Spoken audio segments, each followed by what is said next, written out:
Good evening and welcome to Gravitas. I'm Palki Sharma Upadhyay. Let's get started. Gravitas, co-presented by SBI Mutual Fund, a partner for life. Chemistry that matters. SABIC.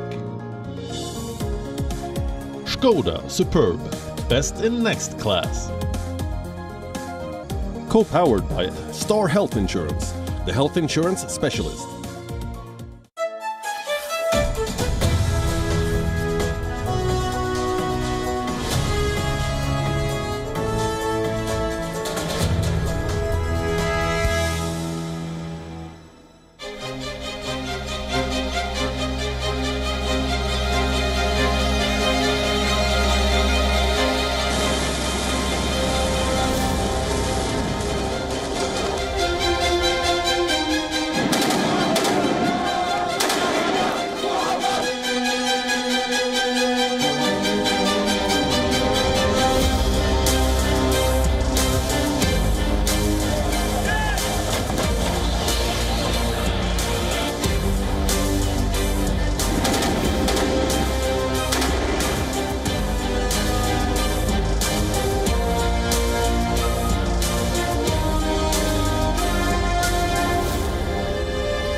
Turkey's President Recep Tayyip Erdogan has made quite a journey. He's the son of a coast guard. As a teenager, he's said to have sold lemonade to make money. He attended Islamic school, then got a management degree, played professional football, became the mayor of Istanbul, the Prime Minister of Turkey, and now the President. You may think he's come very far, but Erdogan is not done yet. He now wants to be the leader of the Muslim world, the Caliph. First, he tried to enter the European Union, but keeping up the facade of democracy was taxing. A failed coup in 2016 gave him the perfect excuse to demolish democratic institutions and the opposition. Now, with the country firmly in his control, Erdogan has embarked on his next mission, global power. So he's picking fights left, right and centre, stoking violence in a bid to position himself as the power broker. The world is doing very little to stop him. The EU summit last week failed to announce any sanctions on Turkey. The NATO still has Turkey as a member despite the threats it poses to the alliance. Some NATO members have frozen arms exports to Turkey. You've heard strong words too. But what's stopping the NATO from expelling Turkey? On Gravitas tonight, we shall discuss. Also on the show, China is the global capital of forced labour. A new report has revealing data on how many top brands sourced from China get products made by forced labourers and children. The world is practicing economic distancing from China and India is making the most of it. The government has announced a new $143 billion plan to make smartphones in India. A British school textbook links Hinduism with terrorism, says Hindus take up arms, which is why India has nuclear weapons. We'll tell you what happened next. And the New York Times has officially backed Joe Biden for president. Political endorsement by the press is a tradition in the US. Should the media tell you who to vote for? We will discuss. But first, as always, Gravitas Global Headlines. Unfavorable views toward China have soared in the past year among advanced economies. US-based PEW Research Center conducted the survey of 14,276 adults in 14 countries, including Australia, Britain, Germany, Japan, South Korea, and the United States. 61% of respondents slammed China's response to the pandemic. 78% said they had little faith in Chinese President Xi Jinping. In a move which is likely to affect thousands of Indian IT professionals, the Trump administration will be making further restrictions to its H-1B visa program. The move aims to make it more expensive for American companies to hire workers from overseas. Authorities say they would also narrow the list of occupations the visa could be used for. Clashes erupted outside a Greek courthouse as the country's neo-Nazi party Golden Dawn was declared a criminal organization. A group of protesters lobbed petrol bombs and rocks at the police, while others welcomed the verdict. Leaders of the Golden Dawn Party have been found guilty of running a criminal group that targeted migrants and left-wing activists. A Golden Dawn sympathizer was also found guilty of killing 34-year-old leftist rapper Pavlos Fyssas. Earth experienced its hottest September on record in 2020. The European Union's Earth Observation Programme has made the alarming announcement. The surface of our planet was warmer last month than during any September on record. For the 12-month period through September, the temperature was nearly 1.3 degrees Celsius above pre-industrial levels. The global chemical watchdog has confirmed that Russian opposition leader Alexei Navalny was the victim of an attack with a Soviet-era nerve agent. Germany and its allies have now called on Russia to fully investigate and explain how opposition leader Alexei Navalny was poisoned with a military-grade nerve agent. Berlin has warned Moscow that use of chemical weapons is unacceptable and will not go without a response. India and Japan have signed a memorandum of cooperation in cybersecurity. Union Minister Prakash Javadekar announced the key areas of partnership include critical information infrastructure, 5G technology, and artificial intelligence. Meanwhile, in Tokyo, India's External Affairs Minister Dr. S. Jaishankar met his Japanese counterpart for the 13th Japan Foreign Ministers' Strategic Dialogue. Scientists Emmanuelle Charpentier and Jennifer Doudna have won the 2020 Nobel Prize in Chemistry. The French-American duo won the Nobel for the development of a method for genome editing. Emmanuelle Charpentier and Jennifer Doudna have become the 6th and 7th women to win a Nobel for Chemistry, joining the likes of Marie Curie and Frances Arnold. The world's billionaires have grown their already huge fortunes to a record high of $10.2 trillion. A report by the Swiss bank UBS says that billionaires increased their wealth by more than a quarter at the height of the coronavirus crisis from April to July. A rally in stock prices and gains in technology and healthcare helped the wealth of the world's richest break the 10 trillion mark for the first time ever. 7th seed Petra Kvitova has booked her place in the French Open semi-final for the first time since 2012 with a win over German Laura Siegemund. Two-time Wimbledon champion Kvitova produced an assured display, hitting 22 winners and making just 15 unforced errors in the 6-3, 6-3 victory. The 30-year-old is yet to drop a set in the tournament and will face Australian Open champion Sofia Kenin in the last 4. The 4th seed overcame fellow American Danielle Collins 6-4, 4-6, 6-love to reach her first Roland Garros semi-final.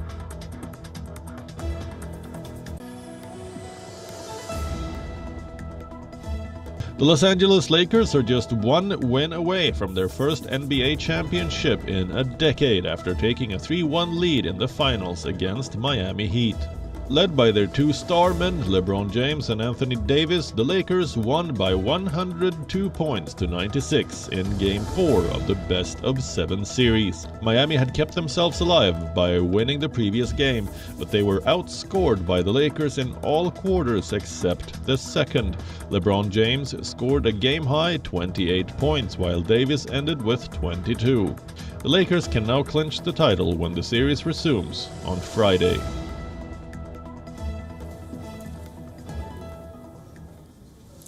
Our cover story tonight is about a rogue nation that is a member of the world's most powerful military alliance, an alliance built to guard democratic values. I'm talking about Turkey and the NATO, the North Atlantic Treaty Organization.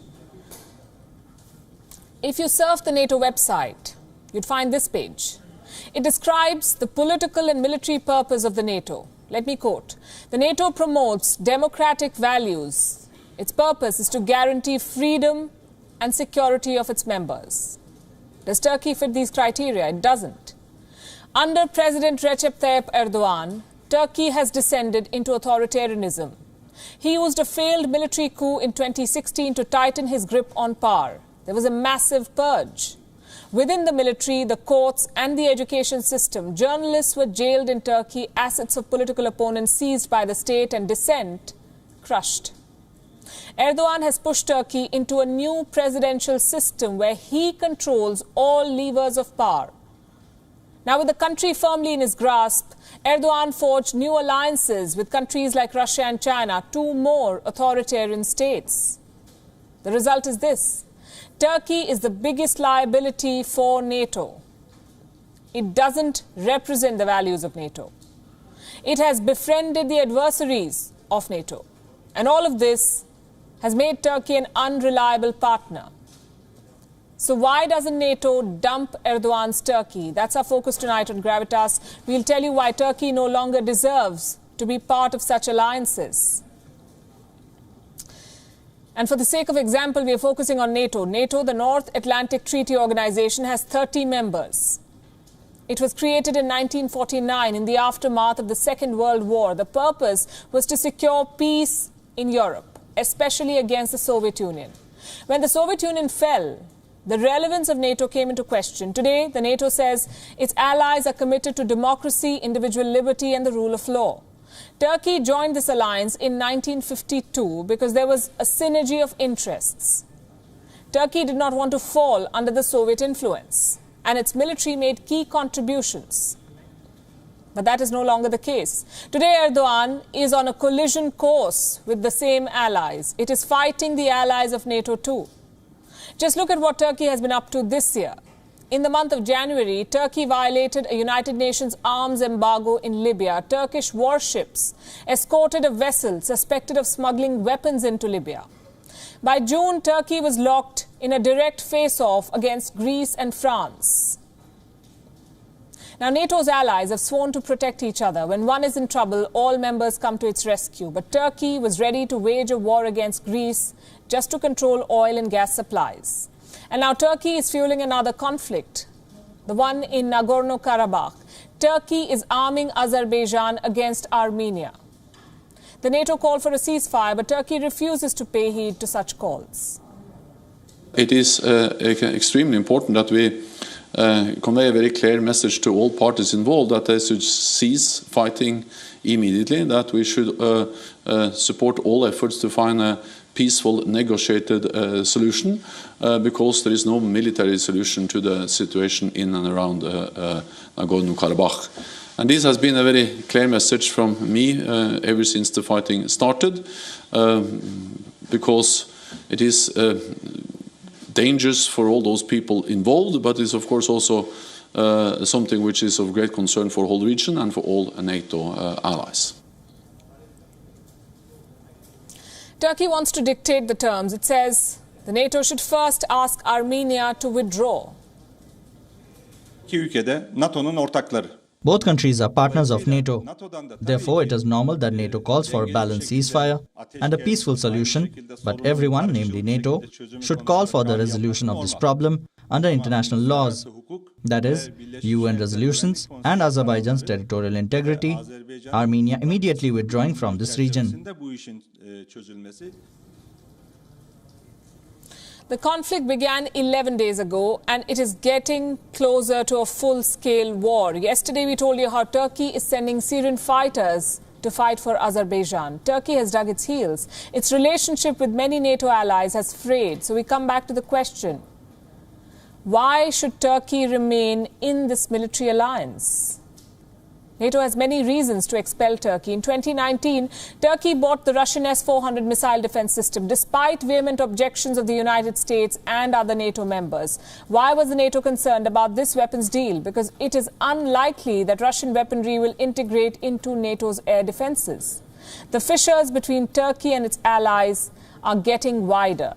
NATO is an alliance that operates on consensus. All members must be on the same page. If Turkey remains at odds, it can stall any policy change, veto any military move, and undermine the policy of collective defense.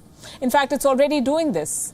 Turkey has blocked NATO partnerships with Israel, Armenia, Egypt, and the UAE. For the longest time, it blocked a plan for the defense of Poland and the Baltic nations, countries that share a border with Russia. Reports say Erdogan relented only after considerable pressure from the US. And this is not just about NATO. Having Turkey on such a major military alliance poses a threat for everyone. Erdogan is triggering conflicts and threatening peace.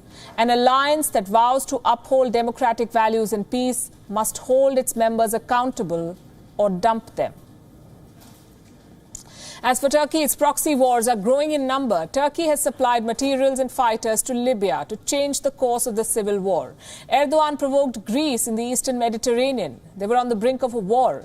The Turkish president intervened in Syria too, and now Turkey is instigating Azerbaijan, pushing for a full-blown war in Nagorno-Karabakh. Our next report tells you about Erdogan's many wars for world power.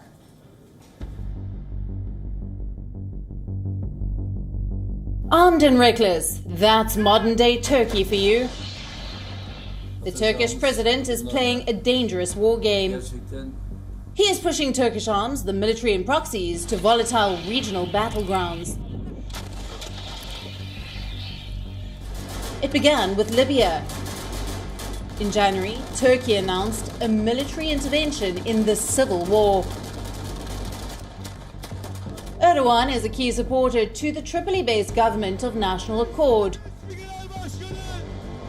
that is fighting the Libyan National Army, led by Commander Khalifa Haftar. Last year, in April, the Libyan National Army launched an offensive to seize the capital.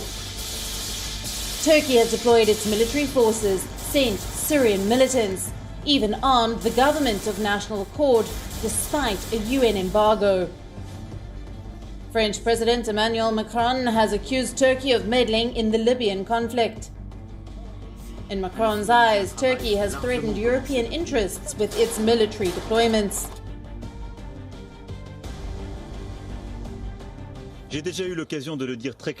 I have already had the opportunity to make this very clear to President Erdogan.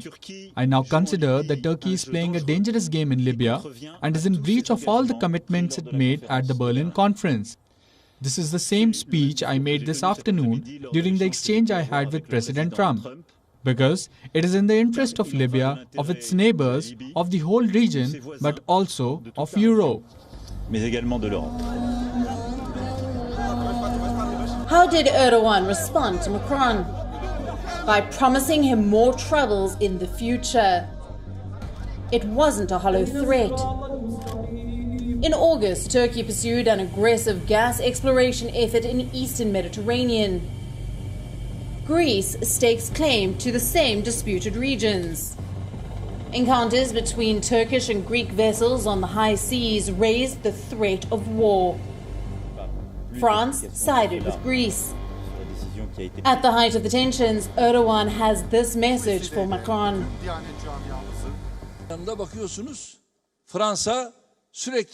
France is often on the agenda. I don't want to give names, but I'm forced to, because he comes at me a lot. It isn't with our people, but he says, we have a problem with Erdogan. Mr. Macron, you are going to have way more problems with me. The Turkish president hasn't backed down. By the end of September, Erdogan triggered a new conflict. He ramped up support to Azerbaijan. On the 27th of September, fighting broke out in Nagorno-Karabakh, a disputed region at the crossroads of Asia and Europe. For 11 days now, Armenia and Azerbaijan have been engaged in deadly clashes. With Erdogan sending Syrian mercenaries to assist Azerbaijan, the international community wants a ceasefire. Erdogan has offered Azerbaijan complete military support and defied calls for a ceasefire.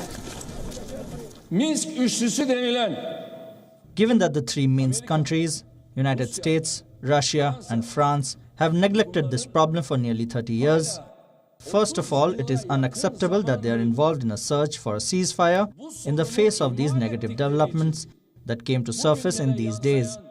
But if something is wanted, the invaders should leave these lands in order to achieve a solution.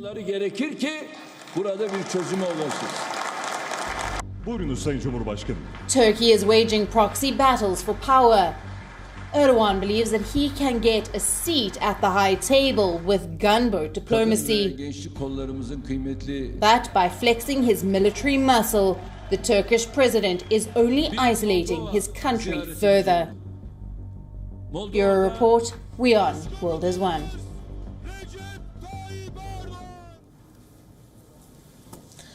For the longest time in recent history, Turkey tried to maintain a facade, showcase itself as a peace-loving, secular country. That's because Turkey wanted to be part of the European Union. That dream has faded, as has Turkey's facade. Some history first. Turkey applied for EEC, the European Economic Community membership, in 1959. The application was accepted. In 1989, Turkey applied for a full membership of the European Union, or the EU. But Europe was not comfortable with the idea of letting Turkey in. They said Turkey is a very populous country. It also has a Muslim majority. They called it a Muslim country, despite Turkey calling itself secular. Turkey also had disputes over Cyprus. These factors were too big, apparently, for Europe to ignore. In 2007, France and Germany blocked all negotiation about Turkey's EU membership. That's because Turkey refused to admit its role in the Armenian genocide. But the big fall came in the year 2016, the failed military coup, Erdogan's crackdown. Democracy suffered in Turkey. Human rights record worsened. Now the European Union says Turkey's membership bid is evaporating. The question is Turkey still interested? Or is it chasing a new goal? World domination, perhaps. In the last 15 years, Turkey has been dreaming a new dream. Recep Tayyip Erdogan, the current president of Turkey, came to power in the year 2003. He was the prime minister then. And he wanted to become the caliph, the ruler of the Muslim world. So on paper, Erdogan maintained that joining the EU was Turkey's strategic goal. But in practice, he was taking his country in another direction. He was looking east, towards the Arab world. Turkey was building a case against its own EU membership. Turkey refused to recognize the Republic of Cyprus. In 2013, Turkish police cracked down on protesters. In 2014 and 2016, the government launched a purge. Erdogan became more and more authoritarian. He wanted Turkey to be a muscle power Muslim state, not a secular, democratic European nation. It was a more comfortable arrangement. It did not require Turkey to wear the facade of democracy. So Turkey started dwelling on its Ottoman history, justifying its posturing in West Asia, its intervention in Syria and Iraq. Erdogan became unapologetically authoritarian. He was granting refuge to Muslim Brotherhood activists from Egypt. One thing is clear. Turkey's present goal does not include peace or Brussels. It involves unseating Saudi Arabia as the leader of the Muslim world. Saudi Arabia is the guardian of the Muslim holy places of Mecca and Medina. Turkey cannot have those sites, but it wants to project itself as a country that is not too obsessed with the Shia-Sunni divide. The murder of Saudi journalist Jamal Khashoggi gave Erdogan the opportunity to slam Saudi Arabia, and he embraced it. He also uses Pakistan as a tool against Saudi dominance. And he buys Pakistan's loyalty with anti-India statements on Kashmir. Turkey's location was an opportunity. It could have been the bridge between the Muslim and the secular world, but its president chose to be the wedge. His priority was to convert Istanbul's Hagia Sophia Mosque into a museum. He's going all out to please the Muslim world. Turkey's army is one of the most powerful in the NATO. He's using it to fuel the fight between Armenia and Azerbaijan. Why is he doing this? Because Azerbaijan is a Muslim country, plus it has oil. Erdogan's dreams of a caliphate do not acknowledge boundaries and contradictions. So he attacks the ISIS, then he does business with it. He fights the Muslim Brotherhood, but also commits crimes against the Kurds. He occupies parts of Syria, but contests Israeli occupation of the West Bank. He remains a member of the NATO, but fights NATO forces in the Mediterranean. Erdogan's Islamic power play has brought Turkey to a crossroads. This country today stands between democracy and dictatorship, the West and West Asia. And all of this is to fuel one man's desire for power. one man's desire for global power. It also reminds us of China, led by a man who wants his country to be the center of the world. China has long been known as the global workshop. Since it became the virus exporter, business started moving away, and now shocking details are emerging from China. A US report calls China a hotspot for forced labor. 83 foreign and Chinese companies apparently benefited from this. Here are the details. Happy and prosperous. That's what you'll think about the ethnic minorities in Xinjiang if you'll believe the Chinese propaganda. This video has been shared by the Chinese ambassador to Belgium. He says the minorities in Xinjiang are happy and carefree. Social media wasted no time in correcting him. Here is the other side of Xinjiang that China hasn't shared. This report came out in August. It narrates the tale of how Uyghur Muslims are pushed into forced labor. As the global demand for personal protection equipment or PPE shot up, Uyghurs were sent to work in at least 17 companies against their will. China describes it as lifting the poor out of poverty. But a new report by the US Labor Department blows the lid of China's slavery program. China tops the list of countries that are exporting products made with forced labor. Reports say origins of at least 17 goods can be traced back to forced and child labor. This includes artificial flowers, Christmas decorations, coal, fish, footwear, gloves, hair products, and more. Forced labor now taints several industries in China. According to the Australian Strategic Policy Institute, as many as 83 foreign and Chinese companies benefited from China's forced labor transfer program. The list includes names of famous brands like Apple, BMW, Gap, Huawei, Nike, Samsung, Sony, and Volkswagen. Major powers are now questioning China's detention centers in Xinjiang. Beijing has tried to evade the scrutiny by denying their existence. So-called detention camps have never existed in Xinjiang. We have repeatedly responded to various China-related reports fabricated by the Australian Strategic Policy Institute. On the very day that Beijing issued the statement, this report came out. It says that China is now building bigger detention centers in Xinjiang. The report goes on to describe one such facility. It is spread across 60 acres. There are 13 five-story residential buildings. The entire detention camp is surrounded by high walls. Allegedly, it can accommodate more than 10,000 people. Forced labor is part of a broad Chinese government campaign of repression against the minorities.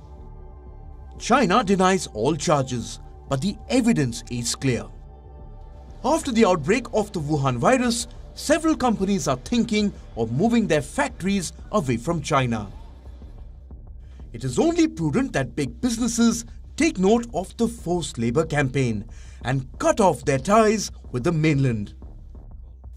Otherwise, they'll be guilty of extending tacit support to a modern slavery campaign. Bureau Report, WION, World is One. And the Great China decoupling is truly underway, with India slowly emerging as a viable alternative. New Delhi has given its nod to partners of Apple and Samsung to set up their smartphone manufacturing in India. Our next report tells you more about India's bid to become a global hub for smartphones. India wants to become a smartphone production hub. As many as 16 global companies are ready to set up a base in India. The Indian government has promised these firms incentives worth well over $6 billion. The biggest beneficiaries could be Samsung and Apple. The South Korean electronics giant has won a place in the government's incentive program. 3 contract manufacturing partners of Apple are also on the list. India wants to become the next smartphone manufacturing hub. And it has set some ambitious targets. India wants smartphone makers to produce phones and components worth more than $143 billion over the next 5 years. According to a report, 60% of the products made locally will be exported. The incentives will generate 2 lakh direct and 6 lakh indirect jobs.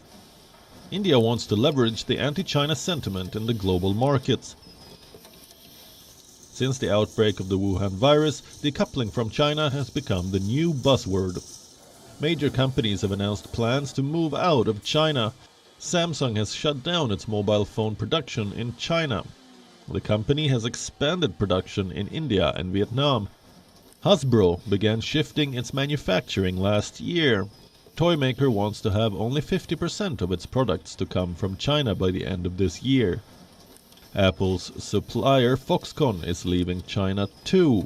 Reports say the company plans to invest $1 billion to expand its factory in Chennai. Electronics company Nintendo and tech company GoPro wants to leave China too. And India has positioned itself to leverage this great China exit. In an effort to attract smartphone makers, New Delhi came up with an incentive scheme. These companies have been given a 6% financial incentive on additional sales of goods for the next 5 years. This is likely to be offered as a tax rebate. But India faces an uphill battle. Chinese smartphone makers dominate the Indian market.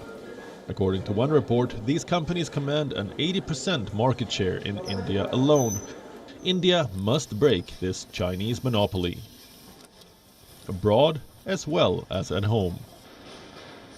Bureau Report, WION. World is One. A textbook in the UK has attacked Hinduism and India. The book claims that Hindus turned to terrorism to defend faith. And listen to this. Apparently, Hinduism justifies self-defense, and that is the reason why India has nuclear weapons.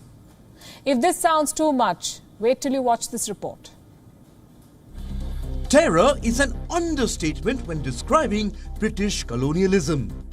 The Bengal famine, year 1943. British Prime Minister Winston Churchill starved 4 million Indians to death. The Jallianwala Bagh massacre, year 1919. Over 1,000 Indians were killed in cold blood by one British general, Reginald Dyer. The Mau Mau uprising, years 1951 to 1960. Kenyans were raped and tortured in concentration camps. At least 100,000 of them are estimated to have died. If these aren't instances of terror, what are they? Don't ask British students this question. They will not be able to answer. Because their textbooks do not get the meaning of terror. How else do you explain one British school book linking Hinduism to terrorism? A book on religious studies claims that Hinduism justifies self-defense. How? It says Hindus will take up arms, and that's the reason why India has nuclear weapons. Well, why does the UK then have nuclear weapons? Last we checked, it was not governed by Hindu laws. And just for your information, neither is secular India. Honestly, we cannot make up our mind about what's weirder, linking Hinduism to terrorism or linking Hindu scriptures to India's nuclear arsenal. This is just one of the many things wrong with the British education system. It is misleading, myopic, and custom-made to glorify Britons vis-a-vis others. Did you know that British schools exclude British colonialism from their syllabus? School students are not taught about the terror called the British Raj. The textbooks go on and on about the Nazi concentration camps, the American Civil War, Victorian England, episodes like the Plague, the Great Fire of London. But what about the British East India Company, the Boer War, the Jallianwala Bagh, the Bengal famine? These are things too uncomfortable to discuss. Instead, it's easier to whitewash history and keep an entire country in the dark. 32% of Britons are proud of their former empire. 33% think British colonies were better off colonized. 27% of them wish Britain still had its empire. What is this rose-tinted view of the past? Someone please send the Britons back to school and make sure it's outside the UK. Bureau Report, WION, World is One. Just 27 days left for the US presidential election, and as we speak, America is preparing for the upcoming vice presidential debate, the big face-off between Vice President Mike Pence and Democratic vice presidential pick Kamala Harris. Both are experienced speakers. Pence is a former radio and television host, Kamala Harris, a former attorney general. Both of them have a reputation for not mincing their words. And now with the two presidential debates at stake, the face-off between Harris and Pence may be all that the Americans will get this election season. The vice presidential debate will be held in the Salt Lake City.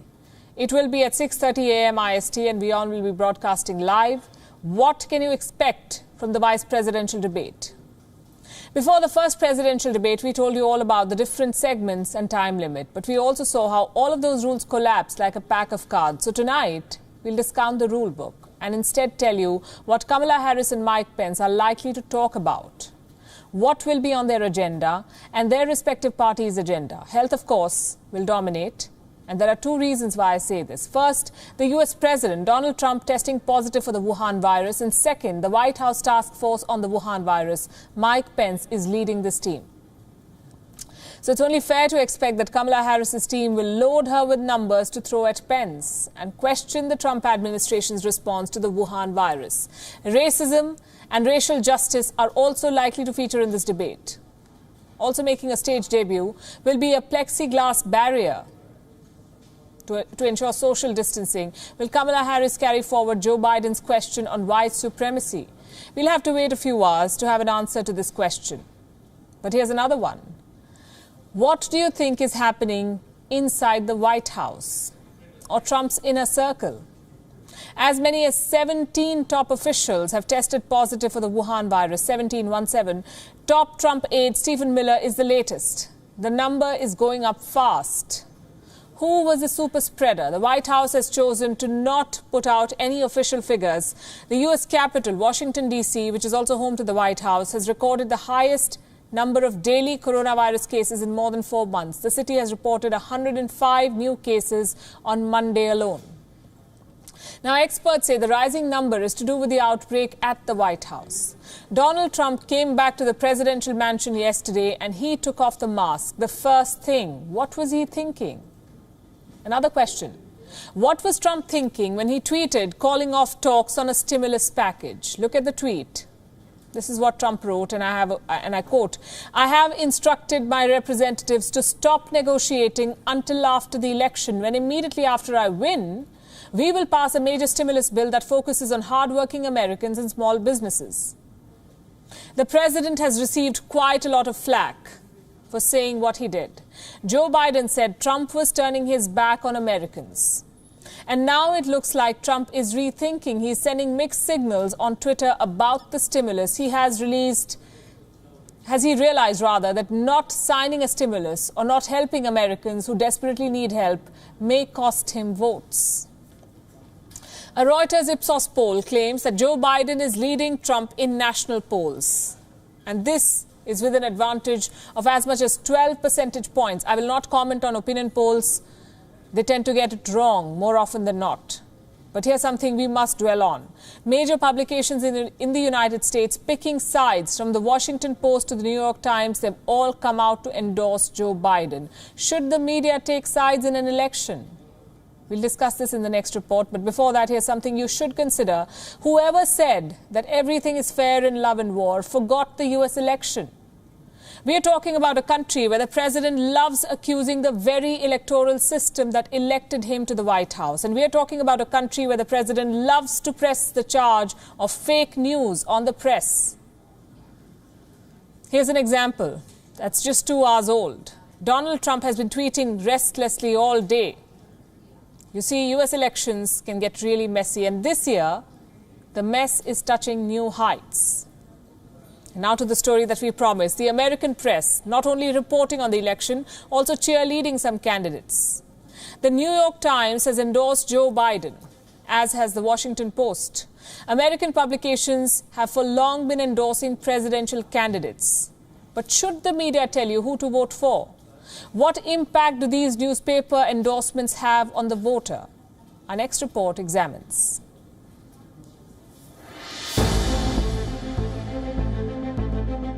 These might sound like lines from Joe Biden's election campaign material, but they are not.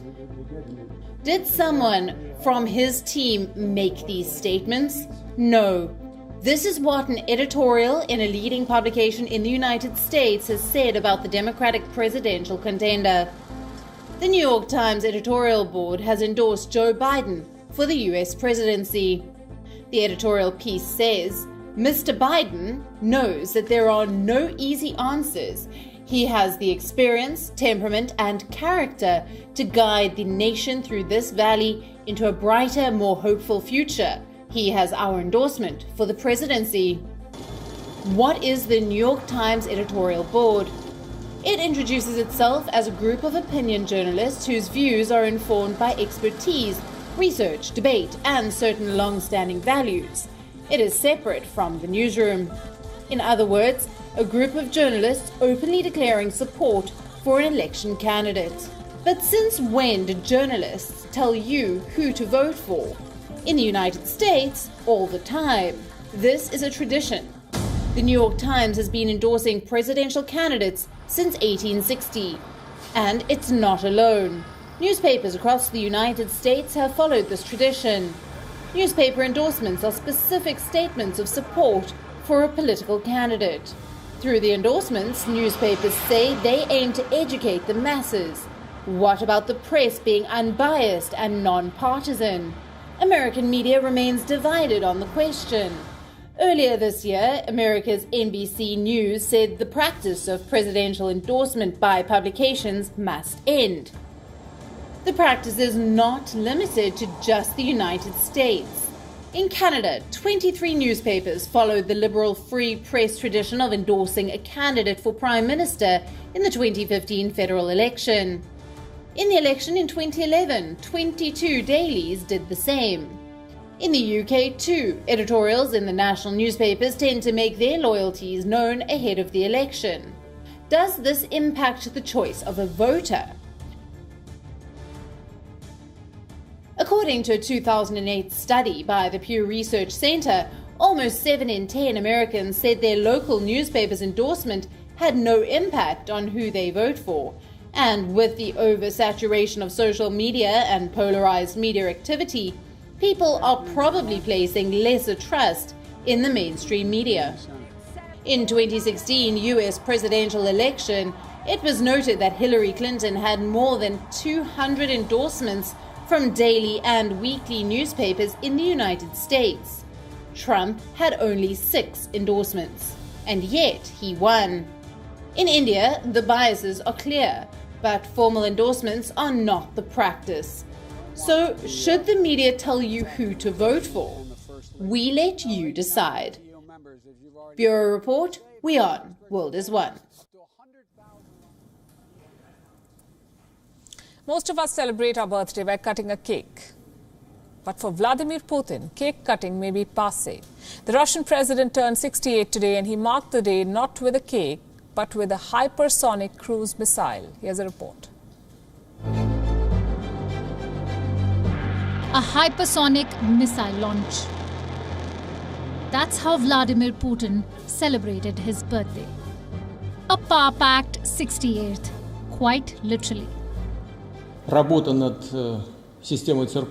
Arming our military or fleet with the newest weapon systems that have no counterparts will surely ensure the defense capabilities of our country in the long term. Amid tensions over arms control between Russia and the US, the successful testing of the Zircon may give Putin an upper hand. But Russians aren't in the mood for a birthday gift to the president. Putin's ratings remain at an all-time low, the lowest in 2 decades. although high by Western standards. Despite the alleged poisoning of Alexei Navalny and an economic downturn following the pandemic, Putin continues to dominate Russian politics. Critics call him a megalomaniac, one who made constitutional changes to become president for life. At least 16 more years on paper. He'd be 84 by then. And the president doesn't like his age to show. Putin projects a tough image. He wants you to see him taming tigers and conquering freezing waters. From judo and karate to skiing, diving and even car racing. There's barely a sport that the president hasn't shown his skills in. The former KGB spy was a political novice when Boris Yeltsin named him as an acting president in 1999. 2 decades later, and Putin is now the subject of a cult. On t-shirts, mugs, clocks and calendars. Russia's hero and top stuntsman. Flying into Chechnya in a fighter jet and joining the Russian bikers gang. He even appeared on the mosaic walls of a military church, but soon opted out after the news prompted a storm of criticism. At 68, Vladimir Putin shows no signs of slowing down or ceding any ground to opposition both at home and abroad. Bureau Report, WION, World is One. 68th birthday, here's something he can try his hand on. Longboard dancing. It has taken social media by storm. Although it is still regarded as a less popular version of skateboarding, longboarding in the last decade has been ruling the roost on social media. But the COVID-19 pandemic has brought everything to a standstill. What about longboard surfers? Here's a report.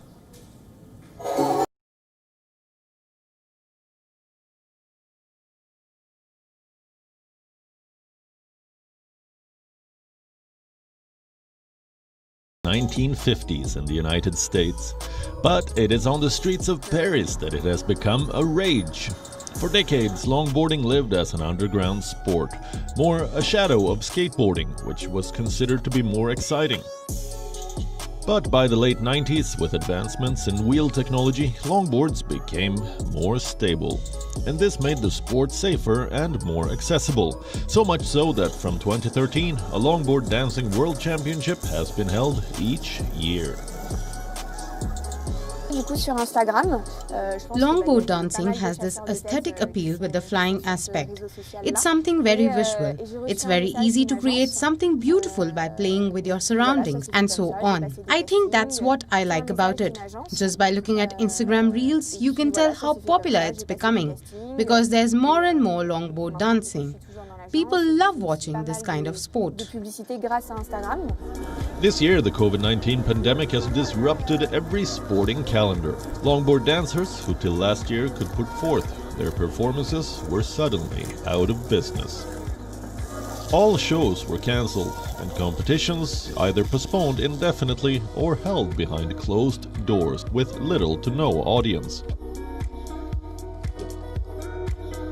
It is here that social media has come to the rescue of most longboarders. Posting videos of their performances on Instagram has made longboarding dancers hugely popular.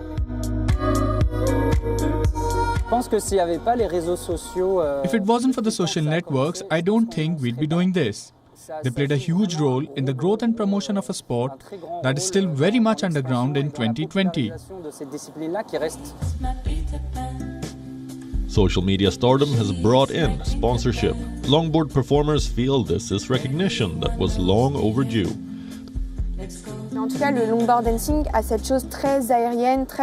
There are quite a few headhunters on Instagram. I was contacted by an agency and was invited along to some castings. I'm still with that agency now, and I have been involved in a lot of advertising campaigns thanks to Instagram. The COVID-19 pandemic has turned the world on its head. Longboarders who had till now been fighting for recognition suddenly find themselves in the spotlight. it is newfound fame, which has taken even the most optimistic of longboarders by surprise. But there is still a long way to go before longboarding becomes a mainstream sport. Bureau Report, WION. World is one.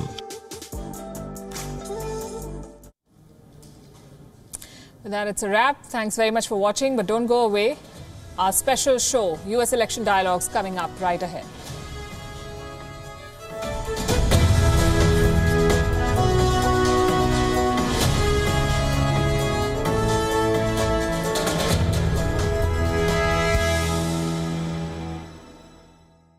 Gravitas, co-presented by SBI Mutual Fund, a partner for life. Chemistry that matters.